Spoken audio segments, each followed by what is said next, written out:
Hi everyone, welcome. If you hear voices in the background, I have a neighbor who has no idea of personal space. He prefers to pace up and down in front of my bedroom window while having a long conversation on his cell phone. Anyway. Yes, I know. I was supposed to rush to YouTube and talk about the Tillman Award, try to compete with everyone else and try to be the first or at least the second. But yesterday was not only my birthday, which usually does not stop me from doing my usual shit, but I also felt that by doing that, I would be playing right into Harry and Meghan's hands, because that is exactly what they want. They want the attention. They want us all to talk about them. And yesterday, I was particularly obstinate and did not want to talk about them. I spent a while with my daughter and grandson, had a video call with my kids in Canada, and as a gift to myself, I spent the rest of the time watching the first series of Lucifer on Netflix while brainlessly knitting tiny ladybugs. Okay? I mean, I can do that if I want to on my birthday. But now I'm 61 years and 1 day old, and life goes on, and the second most disgusting human to walk the earth had the gall, the audacity, and the brass neck to show up for the ESPYs and receive the Tillman Award. Disgusting. It made me want to vomit. Now, before I get into the actual awards, I want to say something which, in some shape or form, I said before. Harry and Meghan, for me, are like two cardboard cutouts of this sickness infesting the world. And I'm looking at it play out, and quite frankly, it turns my stomach. It makes me angry and so depressed that I battle to get out of bed in the morning. Yes, Harry and Meghan are now affecting my mental health. But more than that, it is those who are allowing them to get away with their nastiness, their grifting and their lying and fraud, who makes me so frustrated and angry that I can climb walls with my bare hands. The wokery and false reporting of mainstream media must stop. The truth is bad or colourful enough, and besides that, the next time I hear someone say, "Oh, the British Parliament is too busy to pay attention to Harry and Meghan," I'm going to send that person a package of exploding dog poop. No, I'm joking. I would not know how to set it up, and postage is way too expensive. But that is rubbish. Utter BS. The House of Lords can have lunch and about 5 or 6 tea breaks. Well, in my opinion, they can forfeit 1 tea break and deal with Harry and Meghan. Parliament can be shut down for months, awaiting an election. So, BS, utter nonsense. With more effective time management and actual work, they can make time to deal with the underweight, starving ginger string bean and his Ozempic trying to emulate Diana with an eating disorder wife. I'm sitting here in a Commonwealth country, and my one and only question is, why? Why the fuck are we still part of the Commonwealth? Why do we want to be? Such a weak, limp-wristed lot who can't even deal with a mentally ill, drug-addicted, runaway prince who runs around slandering his father and stepmother, the king and queen consort, which, according to current law, is already treason. Then he runs around slandering the country, its people and its government. Remember what Harry said in June last year. Harry told the High Court that, and I quote, Our country is judged globally by the state of our press and our government, both of which I believe are at rock bottom. Yes, he was talking about his father's government, and yes, we have free speech and should be able to say what we think and feel. But we are not running around with titles and honours from the country we so hate and slander, do we? And the King and British government keeps taking it and taking it and taking it and taking it. And yes, Harry is right. The country is judged globally by the state of its governance, which includes the monarchy and the government. And at the moment, it looks weak and downtrodden by the actions of a dumb prince and his strange, evil wife.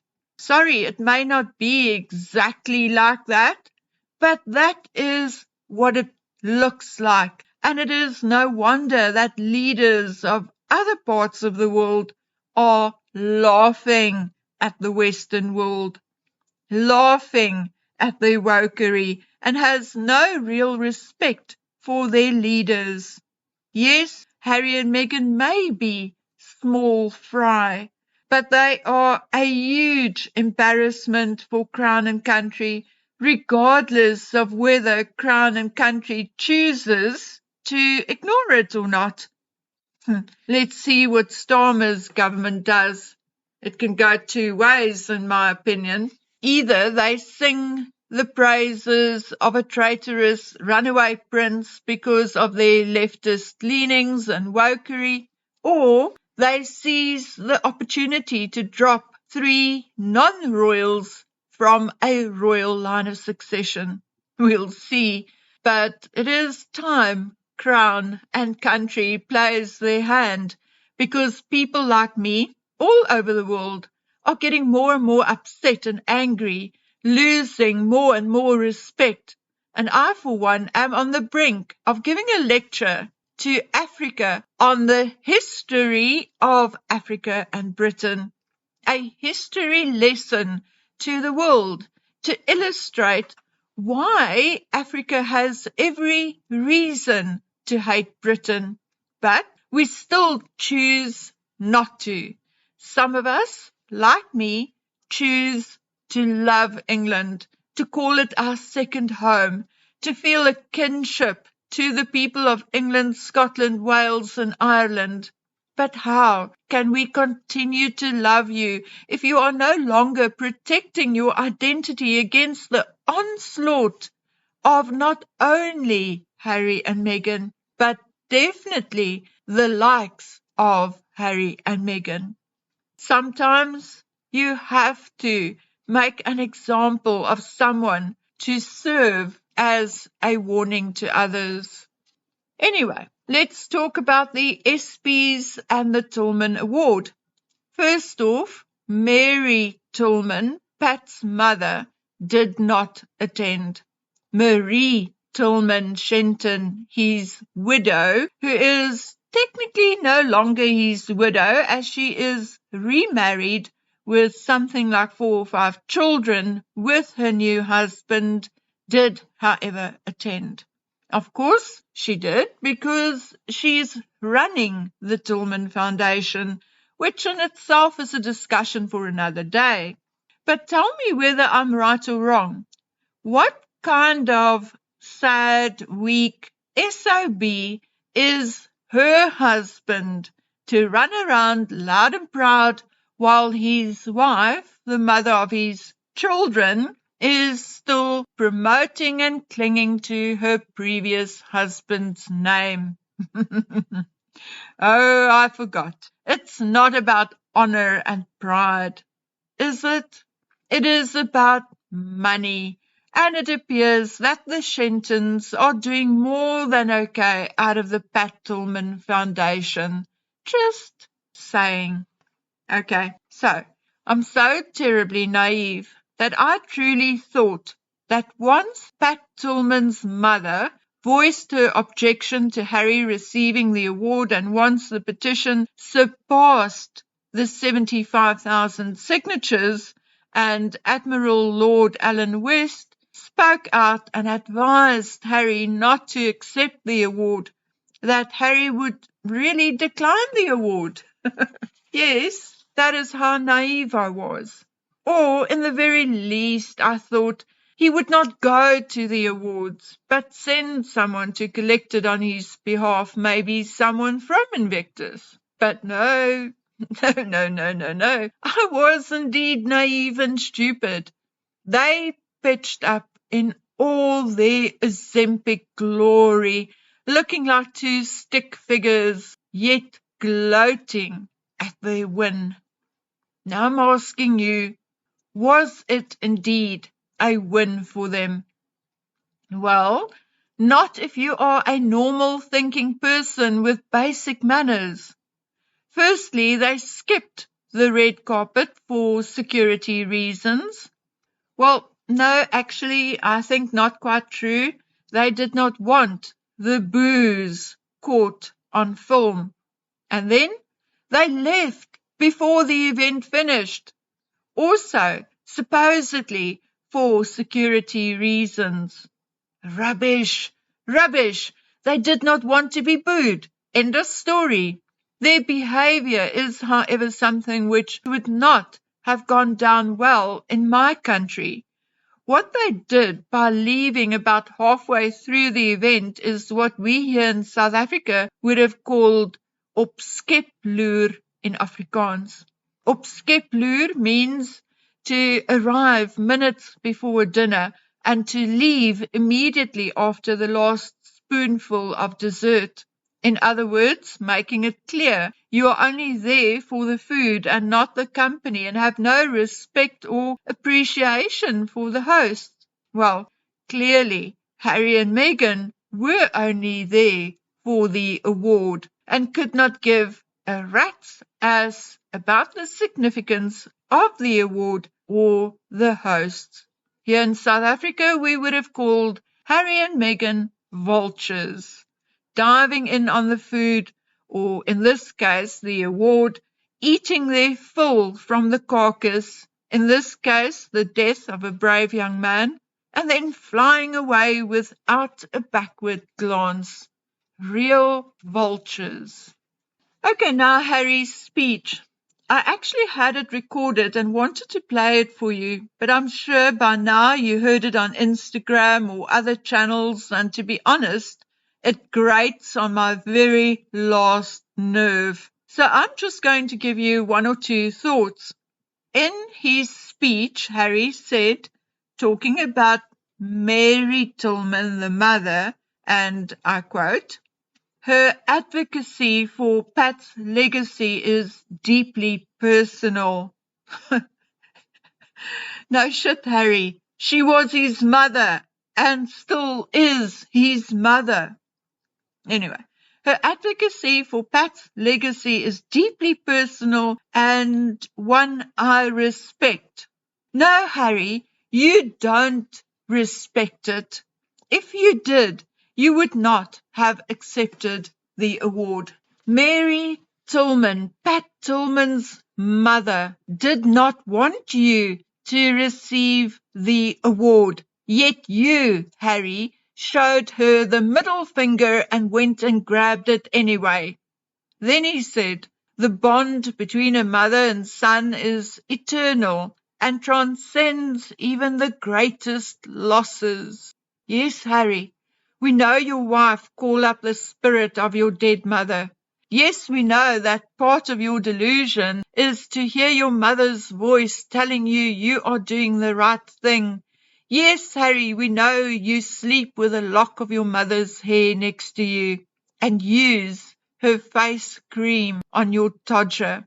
We know, Harry, you told us all about it. What I now really want is for William to stomp his feet loud and hard enough and to draw the line. Enough is enough. To love a mother or father beyond death is perfectly normal. To continue to exploit her death and try to solicit sympathy because of her death well into your 40s and 27 years after her death is not normal. The fake, sorrowful look on Harry's face when he made that statement is indeed nauseating. It is so obvious that it's all an act. Disgusting. Harry, you are not a good actor. Drop it. Now, in closing, I hate to comment on someone's looks. I am nothing to write home about. I'm grey and 10 kilograms overweight. But I cannot go sit down and shut up without mentioning how bad Harry and Meghan looked. Thank God Harry did not wear his commemorative medals and pretend they were military medals. That would have been even more embarrassing. But he is so thin now that I doubt he would have been able to fit 4 medals next to each other. Goodness, he had to slump in his seat because I think it is painful to sit on the bones of his backside. As for Meghan, she did not have much shape before. Now she's nothing more than a stick figure. Both their heads look too big for their bodies. Now, love me or hate me, but Harry does not look healthy, and for that matter, neither does Meghan. I hate being the bearer of bad news, but I'm not going to be too surprised if they announce some kind of illness or disorder within the next 6 to 12 months. Meghan Diana, will likely manifest an eating disorder, and the has-been will likely land in hospital with something like kidney failure or something, and from there do a stint in rehab at best, or maybe worse. Well, at worst, it will indeed be worse. Guys, and now on this note, I'm going to go and take a walk around my garden, which is starting to look a lot better. I pruned the rose bushes and the olive tree last weekend, and this weekend I want to start planting a hedge. Another 2 months or so and I can start planting my fruit trees. I also need to start working on goodies for the Christmas market, and I have another book nearly ready, so off I go. Later tonight, I want to finish some toys while watching the rest of Lucifer, the first series. I think I am at episode 5 or 6 now. I've had Netflix, and this is the truth, my friends. I had Netflix for about 4 years now, and this is the second time I'm actually watching anything on it. It makes a welcome change to true crime royals and hardcore news segments. So, if I want to do all of this weekend and pack it all into one weekend, I better go now. So take care of yourselves, and God willing, we'll meet back here on Monday. Bye.